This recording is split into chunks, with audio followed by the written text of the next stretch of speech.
Olá, pais! Sejam muito bem-vindos à aula sobre comunicação com o adolescente. Meu nome é Bruna Pires, sou educadora parental em disciplina positiva, educadora emocional, além de pedagoga e bióloga. Hoje eu vou conversar com vocês sobre comunicação na adolescência. É um tema muito pedido pelos pais no meu Instagram, porque realmente o adolescente ele tem bastante dificuldade de se comunicar com o adulto e o adulto tem dificuldade de acessar o adolescente. Eu já passei por isso na minha prática como professora. Quando eu comecei a minha carreira, eu tinha também dificuldade de entender o porquê que o adolescente ele era tão fechadinho no mundo dele. Por que que o adolescente ele gostava tanto de ficar com os amigos, que ele preferia ficar com os iguais. E eu descobri que o adolescente ele está num processo que ele está se individualizando da família.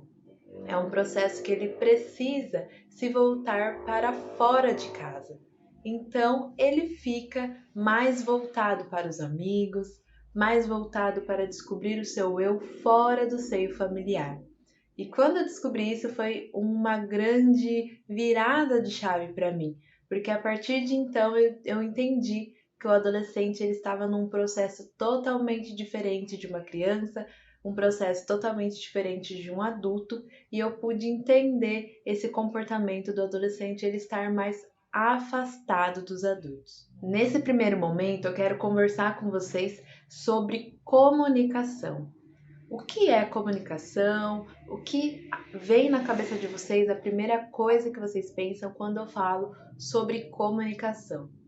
Quando eu ouvia a palavra comunicação, para mim era simplesmente falar. Então eu achava que me comunicar era eu falar melhor, com uma boa dicção, me expressar de uma forma clara e objetiva para as pessoas.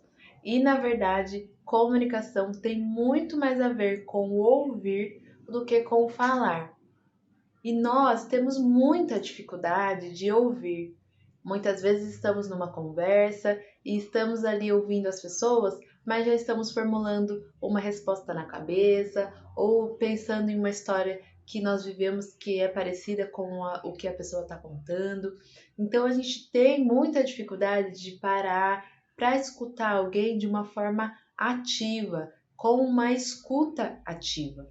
E nós temos também a impressão de que quando nós falamos demais, damos aqueles sermões enormes no adolescente, ficamos ali o dia inteiro falando o que ele tem que fazer, dando conselho, nós temos a leve impressão de que o adolescente ele está ali aprendendo com tudo que a gente está falando e eles estão melhorando o comportamento.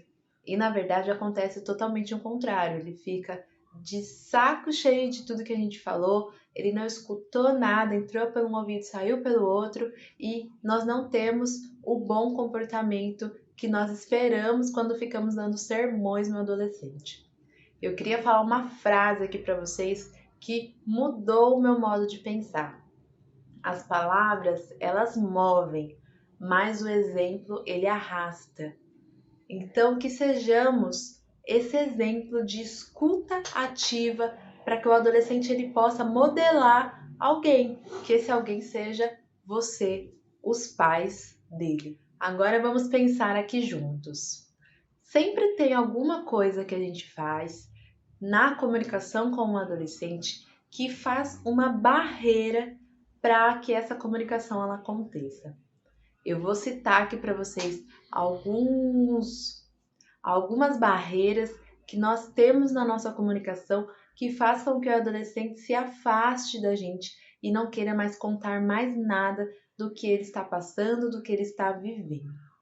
A primeira barreira que eu queria contar para vocês é aquela de antecipar o que o adolescente está falando ou de tentar resgatar ele daquela situação que ele está contando.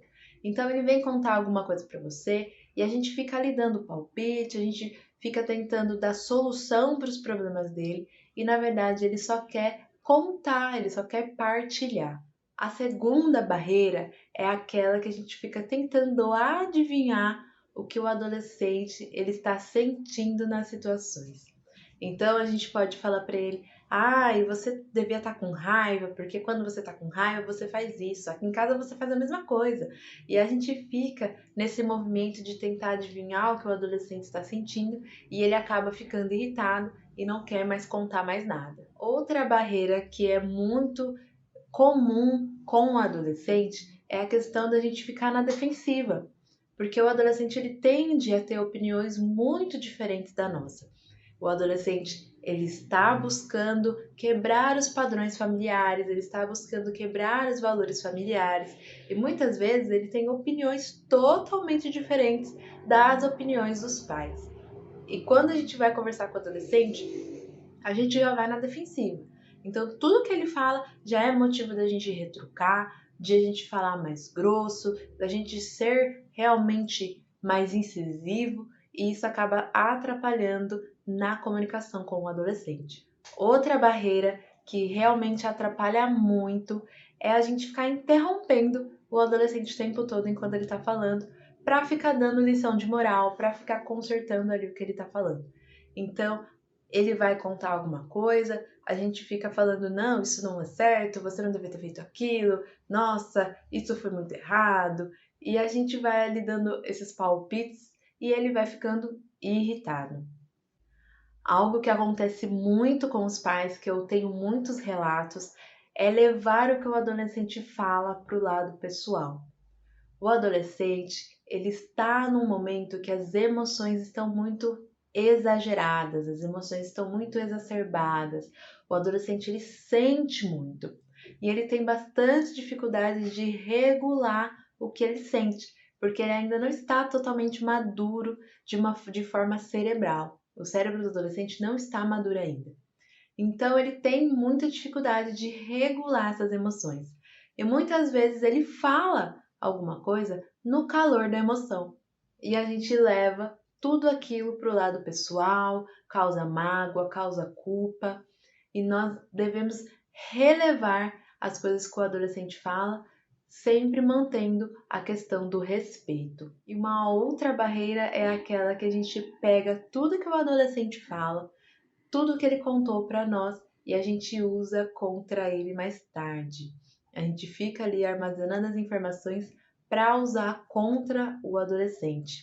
E isso atrapalha demais na comunicação. Agora você deve estar pensando: nossa, eu faço tudo isso com o meu adolescente, a nossa comunicação está péssima. O que eu faço para melhorar essa questão da comunicação com o adolescente? Eu vou trazer para vocês 5 ferramentas que eu acho que são muito importantes para a comunicação com o adolescente, para que essa comunicação ela flua de uma forma mais natural. A primeira ferramenta é a ferramenta da sua postura, do quão aberto você vai para conversar com o adolescente. Então a gente tem que ir conversar com o adolescente, ouvir o que ele tem a dizer de uma forma aberta, com uma postura corporal indicando que você está realmente interessado, não ir mexendo no celular, vendo jornal, assistindo TV, fazendo qualquer outra coisa, só respondendo aham, tá bom, legal. Sabe, quando a gente está com o tempo corrido e a gente começa a fazer as coisas e o adolescente que às vezes quer contar alguma coisa, quer partilhar, e a gente está fazendo outras coisas com a cabeça na lua. Então seria importante nós estarmos com uma postura realmente interessada no que o adolescente tem a dizer. A segunda ferramenta é pensar que o adolescente ele está em outra realidade.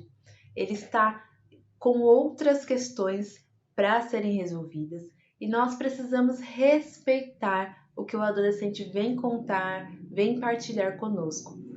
Se eles confiam na gente, eles vêm contar alguma coisa, nós devemos manter essa relação aberta, essa relação com muito respeito, porque senão o adolescente ele se fecha e ele não mais vai querer compartilhar nada com a gente. A terceira ferramenta é algo muito importante: mostrar empatia com os sentimentos do adolescente. O adolescente, ele está nesse momento que as emoções estão bastante exageradas. Então, ele precisa de acolhimento. O adolescente ele precisa ser acolhido em suas emoções. Ele precisa ainda que a gente ajude ele a regular as emoções, porque ele ainda está com muitas confusões emocionais. Então, acolher os sentimentos do adolescente, dizer para ele que isso é natural, contar as suas experiências quando você era adolescente, isso traz conexão, isso traz muita empatia com as emoções do adolescente. A quarta ferramenta é algo muito importante, é ser curioso. Então, você já vai com essa postura aberta, com essa postura interessada, pensando que você vai respeitar tudo aquilo que o adolescente tem a dizer, você está ali escutando, tendo empatia com os sentimentos do adolescente, tendo respeito pelo que ele está falando para você, e você vai sendo curioso, vai fazendo perguntas curiosas, vai fazendo ali algumas pontuações na conversa, e essa conversa ela vai fluindo de uma maneira muito mais natural. E entra agora a quinta ferramenta, que é ser bem-humorado. Muitas vezes o adolescente vai falar alguma coisa ali naquele momento que pode ser que seja chocante para nós, que a gente receba aquilo de uma forma não muito bem, e usar do humor. Use de piadas, use de jogos humorados, para que as coisas sejam de uma maneira mais leve. Principalmente quando você precisa ordenar alguma coisa ao adolescente, pedir para que ele faça algo, pedir a colaboração dele. Fazer isso de uma forma bem humorada, que o adolescente ele se sinta parte daquilo, é muito importante. Eu trouxe para vocês 5 ferramentas que são essenciais para a comunicação com o adolescente. Recapitulando então: ir com uma postura aberta, respeitar o que o adolescente tem a dizer, ser empático com os sentimentos do adolescente, ser curioso e ter bom humor. Vai fazer toda a diferença na comunicação com o seu adolescente. Eu tenho certeza disso e fico muito contente que as coisas vão começar a dar mais certo aí na sua casa. Se ficou alguma dúvida, eu espero você lá no meu Instagram, @brunapirespositiva. Lá tem conteúdo bacana todos os dias, um conteúdo de muita qualidade. Eu ofereço também orientação para pais de adolescentes e a jornada das emoções para adolescentes, que é uma jornada que o adolescente vai em busca de suas emoções. Eu espero que vocês tenham gostado. Um grande beijo e até a próxima!